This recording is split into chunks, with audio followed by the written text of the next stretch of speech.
Student, तो आज हम लोग एक और क्वेश्चन सॉल्व कर रहे हैं। 35 नंबर क्वेश्चन है।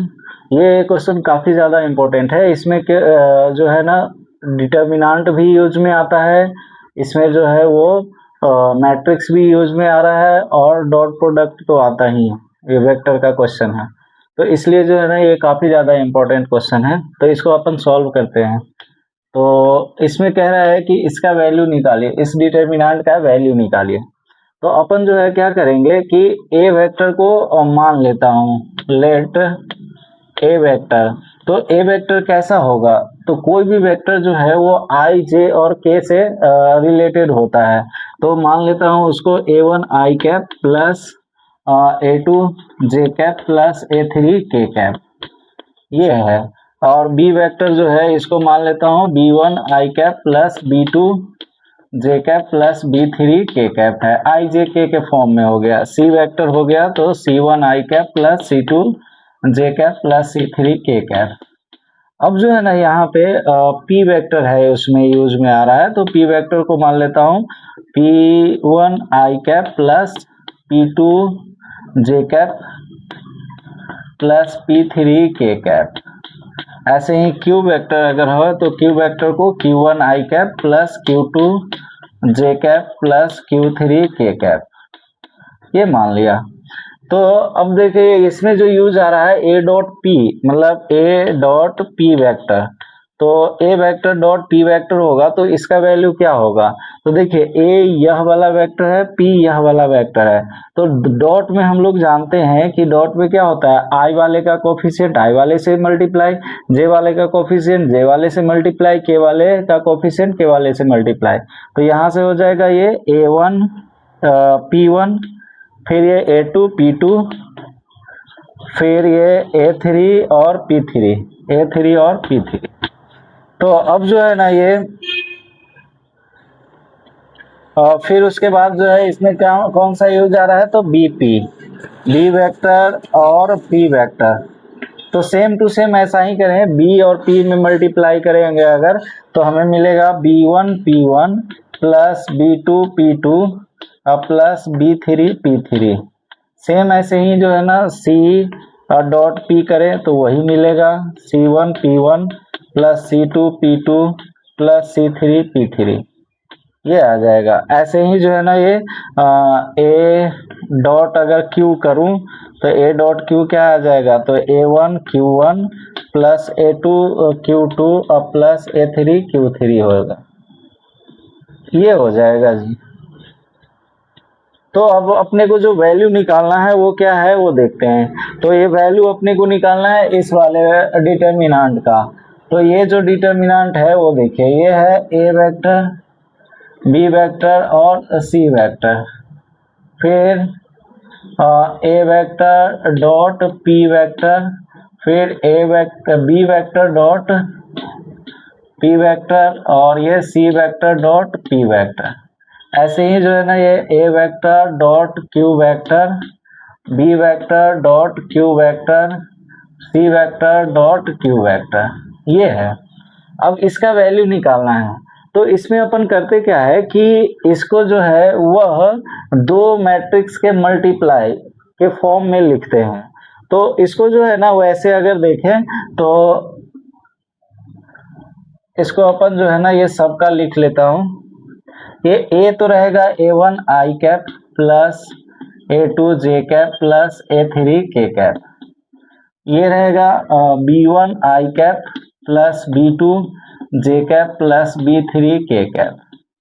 फिर ये C1 आई कैप प्लस C2 जे कैप प्लस C3 के कैप, C वेक्टर हो गया। ऐसे ही A डॉट P क्या आएगा, तो A1 P1 plus A2 P2 plus A3 P3। ऐसे ही ये B1 P1 B dot P क्या आएगा, तो B1 P1 plus B2 P2 plus B3 P3। ऐसे ही ये C1 P1 plus C2 P2 plus C3 P3 बनेगा। और ये वाला क्या आएगा, तो A1 Q1 plus A2 Q2 plus A3 Q3।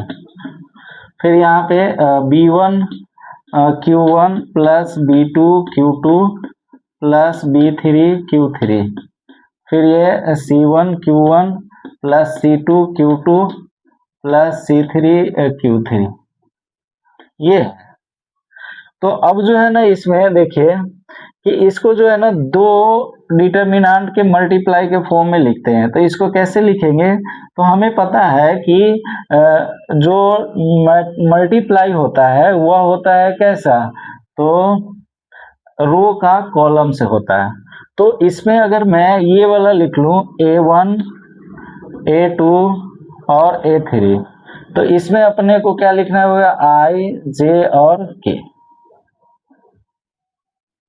फिर यहाँ पे लिखो अगर B1 B2 और B3, तो यहाँ पे लिखना होगा क्या, P1 P2 और P3।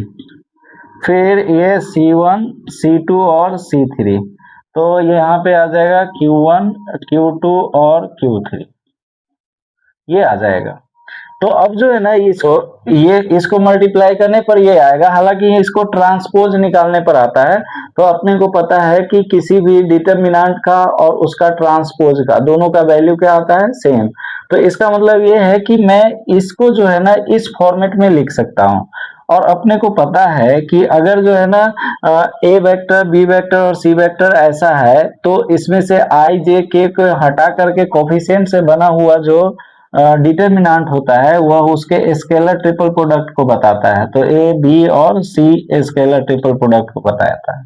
अब देखिए इसका फिर ट्रांसपोज निकाल लेते हैं। तो इसका ट्रांसपोज निकाले तो क्या आएगा, ये फर्स्ट रो है तो फर्स्ट कॉलम हो जाएगा, तो आई जे और के कर लेता हूं। फिर ये सेकेंड रो है तो सेकेंड कॉलम है तो सेकेंड रो हो जाएगा, तो P1 P2 और P3 हो जाएगा। और ये Q1 Q2 और Q3 हो जाएगा।